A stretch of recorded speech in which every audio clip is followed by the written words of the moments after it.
ओम शांति। 9 नवंबर 2023। बाबा के महावाक्य। मीठे बच्चे, देह अभिमान में आने से ही माया की चमाट लगती है। देही अभिमानी रहो तो बाप की हर श्रीमत का पालन कर सकेंगे। प्रश्न। बाप के पास 2 प्रकार के पुरुषार्थी बच्चे हैं, वह कौन से हैं? उत्तर। एक बच्चे हैं जो बाप से वर्षा लेने का पूरा पुरुषार्थ करते हैं। हर कदम पर बाप की राय लेते हैं। दूसरे फिर ऐसे भी बच्चे हैं जो बाप को फारकती देने का पुरुषार्थ करते हैं। कोई हैं जो दुख से छूटने के लिए बाप को बहुत बहुत याद करते हैं। कोई फिर दुख में फंसना चाहते हैं। यह भी वंडर है ना। गीत। महफिल में जल उठी क्षमा। ओम शांति। बच्चों ने गीत तो बहुत बार सुना है। नए बच्चे फिर नए सिर सुनते होंगे। जबकि बाप आते हैं तो आकर अपना परिचय देते हैं। बच्चों को परिचय मिला हुआ है। जानते हैं अभी हम बेहद के माता पिता की संतान बने हैं। जरूर मनुष्य सृष्टि का रचयिता मात पिता होगा, परंतु माया ने मनुष्यों की बुद्धि बिल्कुल डेड कर दी है।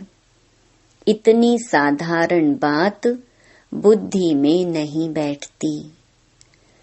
कहते तो सभी हैं कि हमको भगवान ने पैदा किया है, तो जरूर मात पिता होंगे।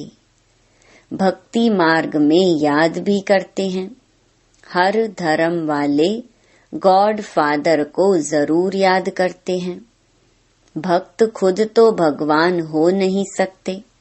भक्त भगवान की बंदगी माना साधना करते हैं। गॉड फादर तो जरूर सबका एक ही होगा, अर्थात सभी आत्माओं का फादर एक है। सभी जिस्मों का फादर एक हो नहीं सकता। वह तो अनेक फादर हैं। वह जिस्मानी फादर होते हुए भी हे ईश्वर कहकर याद करते हैं। बाप बैठ समझाते हैं। मनुष्य बेसमझ हैं जो बाप का परिचय ही भूल जाते हैं। तुम जानते हो स्वर्ग का रचयिता जरूर एक ही बाप है। अभी कलयुग है, जरूर कलयुग का विनाश होगा। प्रहलोप अक्षर तो हर बात में आता है। बच्चे जानते हैं सतयुग अभी प्रहलोप है। अच्छा, फिर प्रश्न उठता है, सतयुग में उन्हों को यह पता होगा कि यह सतयुग प्रहलोप हो जाएगा, फिर त्रेता होगा? नहीं, वहां तो इस नॉलेज की दरकार ही नहीं। यह बातें किसकी भी बुद्धि में नहीं है। सृष्टि का चक्र कैसे फिरता है, हमारा पारलौकिक बाप कौन है, यह तुम बच्चे ही जानते हो। मनुष्य गाते हैं तुम मात पिता हम बालक तेरे, परंतु जानते नहीं, तो कहना भी न कहने के बराबर हो जाता है। बाप को भूल गए हैं, इसलिए ऑर्फन बन पड़ी हैं। बाप हर बात समझाते हैं। श्रीमत पर कदम कदम चलो, नहीं तो कोई समय माया बड़ा धोखा देगी। माया है ही धोखेबाज। माया से लिबरेट करना यह बाप का ही काम है। रावण तो है ही दुख देने वाला, बाप है सुख देने वाला। मनुष्य इन बातों को समझ नहीं सकते। वह तो समझते हैं दुख सुख भगवान ही देते हैं। बाप समझाते हैं मनुष्य दुखी बनने के लिए शादियों में कितना खर्चा करते हैं। जो पवित्र पौधे हैं उनको अपवित्र बनाने का पुरुषार्थ किया जाता है। यह भी तुम समझ सकते हो, दुनिया नहीं समझती। इस विषय सागर में डूबने लिए कितनी सेरेमनी करते हैं। उन्हों को यह पता नहीं है कि सतयुग में यह विष विकार होता नहीं। वह है ही क्षीर सागर, इसको विषय सागर कहा जाता है। वह है संपूर्ण निर्विकारी दुनिया। भल त्रेता में 2 कला कम हो जाती हैं, तो भी उनको निर्विकारी दुनिया कहा जाता है। वहाँ विकार हो नहीं सकते, क्योंकि रावण का राज्य द्वापर से ही शुरू होता है। आधा आधा है ना, ज्ञान सागर और अज्ञान सागर। अज्ञान का भी सागर है ना। मनुष्य कितने अज्ञानी हैं, बाप को भी नहीं जानते। सिर्फ कहते रहते हैं कि यह करने से भगवान मिलेगा, मिलता कुछ भी नहीं। माथा मारते मारते दुखी निधन के बन जाते हैं। तब ही फिर मैं धनी आता हूँ। धनी बिगर माया अजगर ने सबको खा लिया है। बाप समझाते हैं माया बड़ी दुष्टर है। बहुतों को धोखा मिलता है। कोई को काम की चमाट, कोई को मोह की चमाट लग जाती है। देह अभिमान में आने से ही चमाट लगती है। मेहनत है ही देही अभिमानी बनने में। इसलिए बाप घड़ी घड़ी कहते हैं सावधान मन मना भव। बाप को याद नहीं करेंगे तो माया थप्पड़ लगा देगी। इसलिए निरंतर याद करने का अभ्यास करो, नहीं तो माया उल्टा कर्तव्य करा देगी। रॉन्ग राइट की बुद्धि तो मिली ही है। कहाँ भी मूंझो तो बाप से पूछो। तार में, चिट्ठी में अथवा फोन पर पूछ सकते हो। फोन सवेरे सवेरे झट मिल सकता है, क्योंकि उस समय सिवाय तुम्हारे बाकी सब सोए रहते हैं। तो फोन पर तुम पूछ सकते हो। दिन प्रतिदिन फोन आदि की आवाज भी सुधारते रहते हैं। परंतु गवर्नमेंट है गरीब, तो खर्चा भी ऐसे ही करती है। इस समय तो सब जर्जरीभूत अवस्था वाले तमो प्रधान हैं। फिर भी खास भारतवासियों को रजो तमोगुणी क्यों कहा जाता है? क्योंकि यही सबसे ज्यादा सतो प्रधान थे। दूसरे धर्म वालों ने ना तो इतना सुख देखा है, ना दुख देखना है। वह अभी सुखी हैं, तब तो इतना अनाज आदि भेजते रहते हैं। उन्हों की बुद्धि रजो प्रधान है। विनाश के लिए कितनी इन्वेंशन करते हैं, परंतु उन्हों को यह पता नहीं पड़ता है। इसलिए उन्हों को बहुत चित्र आदि भेजने पड़े, तो उन्हों को भी पता पड़ेगा। आखरीन समझेंगे यह चीज तो बड़ी अच्छी है। इन पर लिखा हुआ है गॉड फादरली गिफ्ट। जब आफत का समय होगा तो आवाज निकलेगा, फिर समझेंगे बरोबर यह हमको मिला था। इन चित्रों से बहुत काम निकलेगा। बाप को बेचारे जानते ही नहीं।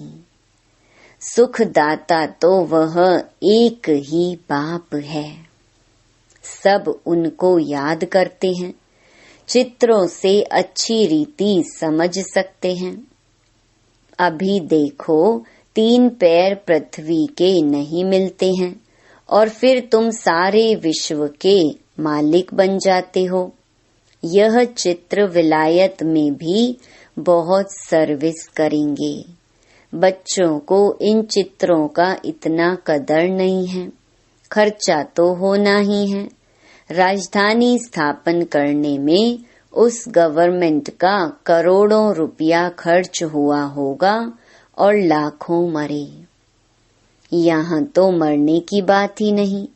श्रीमत पर पूरा पुरुषार्थ करना है, तब ही श्रेष्ठ पद पा सकेंगे। नहीं तो पीछे सजा खाने समय बहुत पछताएंगे। यह बाप भी है तो धर्मराज भी है। पतित दुनिया में आकर बच्चों को 21 जन्मों के लिए स्वराज्य देता हूँ। अगर फिर कोई विनाशकारी कर्तव्य किया तो पूरी सजा खाएंगे। ऐसे नहीं, जो होगा वह देखा जाएगा। दूसरे जन्म का कौन बैठ विचार करे। मनुष्य दान पुण्य भी दूसरे जन्म के लिए करते हैं। तुम अभी जो करते हो वह 21 जन्मों के लिए।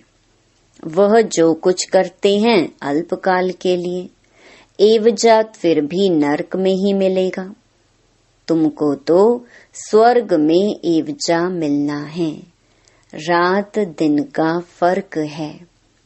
तुम स्वर्ग में 21 जन्मों के लिए प्रारब्ध पाते हो। हर बात में श्रीमत पर चलने से बेड़ा पार है।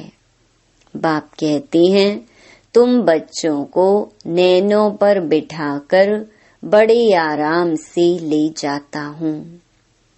तुमने बहुत दुख उठाए हैं। अब कहता हूँ तुम मुझे याद करो। तुम नंगे आए थे, यह पार्ट बजाया, अब फिर वापस जाना है। यह तुम्हारा अविनाशी पार्ट है। इन बातों को कोई भी साइंस घमंडी समझ नहीं सकते। आत्मा इतना छोटा स्टार है, उनमें अविनाशी पार्ट सदैव के लिए भरा हुआ है। यह कभी समाप्त नहीं होता। बाप भी कहते हैं, मैं भी तो क्रिएटर और एक्टर हूँ। मैं कल्प कल्प आता हूँ पार्ट बजाने। कहते हैं, परमात्मा मन बुद्धि सहित चैतन्य नॉलेजफुल है, लेकिन क्या चीज है यह कोई नहीं जानते। जैसे तुम आत्मा स्टार मिसल हो, मैं भी स्टार हूँ। भक्ति मार्ग में भी मुझे याद करते हैं, क्योंकि दुखी हैं। मैं आकर तुम बच्चों को अपने साथ ले जाता हूँ। मैं भी पंडा हूँ। मैं परमात्मा तुम आत्माओं को ले जाता हूँ। आत्मा मच्छर से भी छोटी है। यह समझ भी तुम बच्चों को अभी मिलती है। कितना अच्छी रीति समझाते हैं। बाप कहते हैं, तुमको विश्व का मालिक बनाता हूँ, बाकी दिव्य दृष्टि की चाबी मैं अपने पास ही रखता हूँ। यह किसको नहीं देता हूँ। यह भक्ति मार्ग में मेरे ही काम आती है। बाप कहते हैं, मैं तुमको पावन पूज्य बनाता हूँ, माया पतित पुजारी बनाती है। समझाते तो बहुत हैं, परंतु कोई बुद्धिवान समझे। यह टेप मशीन बहुत अच्छी चीज है। बच्चों को मुरली तो जरूर सुननी है। बहुत सिकिलधे बच्चे हैं, बाबा को बांधेली गोपिकाओं पर बहुत तरस पड़ता है। बाबा की मुरली सुनकर बहुत खुश होंगे। बच्चों की खुशी के लिए क्या नहीं करना चाहिए। बाबा को तो रात दिन गांव की गोपिकाओं का ख्याल रहता है। नींद भी फिट जाती है। क्या युक्ति रचें, कैसे बच्चे दुख से छूटें। कोई तो फिर दुख में फंसने लिए भी तैयारी करते हैं। कोई तो पुरुषार्थ करते हैं वर्षा लेने का, तो कोई फिर फारकती देने का भी पुरुषार्थ करते हैं। दुनिया तो आजकल बहुत खराब है।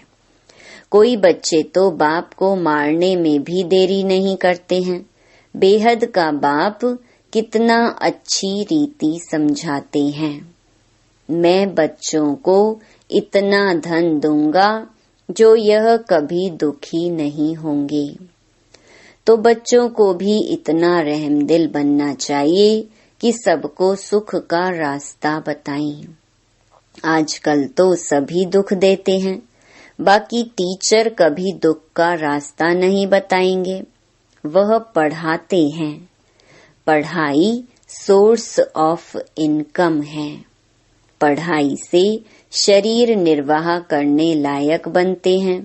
माँ बाप से भल वर्षा मिलता है, परंतु वह क्या काम का। जितना जास्ती धन उतना पाप बहुत करते हैं। नहीं तो तीर्थ यात्रा करने बड़ी नम्रता से जाते हैं, परंतु कोई कोई तो तीर्थ यात्रा पर भी शराब ले जाते हैं, फिर छिपाकर पीते हैं। बाबा का देखा हुआ है, शराब बिगर रह नहीं सकते। बात मत पूछो। लड़ाई में जाने वाले भी शराब खूब पीते हैं। लड़ाई वालों को अपनी जान का ख्याल नहीं रहता है। समझते हैं आत्मा एक शरीर छोड़ जाकर दूसरा शरीर लेगी। तुम बच्चों को भी अब भी ज्ञान मिलता है। यह छी शरीर छोड़ना है, उन्हों को कोई ज्ञान नहीं, परंतु आदत पड़ी हुई है मरना और मारना। यहाँ तो हम आपे ही बैठे बैठे बाबा के पास जाना चाहते हैं। यह पुरानी खाल है। जैसे सर्प भी पुरानी खाल छोड़ देते हैं, ठंडी में सूख जाती तो उतार देते हैं। तुम्हारी यह तो बहुत छी पुरानी खाल है। पार्ट बजाते अब इनको छोड़ना है। बाबा के पास जाना है। बाबा ने युक्ति तो बताई है, मन मना भव, मुझे याद करो बस। ऐसे बैठे बैठे शरीर छोड़ देंगे। सन्यासियों का भी ऐसे होता है, बैठे बैठे शरीर छोड़ देते हैं, क्योंकि वह समझते हैं आत्मा को ब्रह्म में लीन होना है, तो योग लगाकर बैठते हैं, परंतु जा नहीं सकते। जैसे काशी कलवट खाते हैं, वह जीवघात हो जाता है। यह सन्यासी भी बैठे बैठे ऐसे जाते हैं। बाबा का देखा हुआ है, वह हुआ हठ योग सन्यास। बाप समझाते हैं, तुमको 84 जन्म कैसे मिलते हैं, तुमको कितनी नॉलेज देते हैं। कोई बिरला ही श्रीमत पर चलता है। देह अभिमान आने से फिर बाप को भी अपनी मत देने लग पड़ते हैं। बाप समझाते हैं, देही अभिमानी बनो। मैं आत्मा हूँ, बाबा आप ज्ञान के सागर हो। बस बाबा आपकी राय पर ही चलूंगा। कदम कदम पर बड़ी सावधानी चाहिए। भूलें तो होती रहती हैं, फिर पुरुषार्थ करना पड़ता है। कहाँ भी जाओ बाप को याद करते रहो। विकर्मों का बोझ सिर पर बहुत है, कर्म भोग भी तो चुकतू करना होता है ना। पिछाड़ी तक यह कर्म भोग छोड़ेगा नहीं। श्रीमत पर चलने से ही पारस बुद्धि बनना है, साथ में धर्मराज भी है, तो रिस्पॉन्सिबल वह हो गया। बाप बैठा है, तुम क्यों अपने पर बोझा रखते हो। पतित पावन बाप को पतितों की महफिल में आना ही है, यह तो नई बात नहीं। अनेक बार पार्ट बजाया है, फिर बजाते रहेंगे। इसको ही वंडर कहा जाता है। अच्छा, पारलौकिक बाप दादा का मीठे मीठे सिकिलधे बच्चों प्रति याद, प्यार और गुड मॉर्निंग। रूहानी बाप की रूहानी बच्चों को नमस्ते। धारणा के लिए मुख्य सार। पहला, बाप समान सबको दुखों से लिबरेट करने का रहम करना है, सुख का रास्ता बताना है। दूसरा, कोई भी विनाशकारी उल्टा कर्तव्य नहीं करना है। श्रीमत पर 21 जन्मों के लिए अपनी प्रालब्ध बनानी है। कदम कदम पर सावधानी से चलना है। वरदान, वायदों की स्मृति द्वारा फायदा उठाने वाले सदा बाप की ब्लेसिंग के पात्र भव। जो भी वायदे मन से, बोल से अथवा लिखकर करते हो, उन्हें स्मृति में रखो तो वायदे का पूरा फायदा उठा सकते हो। चेक करो कि कितने बार वायदा किया है और कितना निभाया है। वायदा और फायदा इन दोनों का बैलेंस रखो तो वरदाता बाप द्वारा ब्लेसिंग मिलती रहेगी। जैसे संकल्प श्रेष्ठ करते हो, ऐसे कर्म भी श्रेष्ठ हो तो सफलता मूर्त बन जाएंगे। स्लोगन, स्वयं को ऐसा दिव्य आईना बनाओ जिसमें बाप ही दिखाई दे, तब कहेंगे सच्ची सेवा। ओम शांति।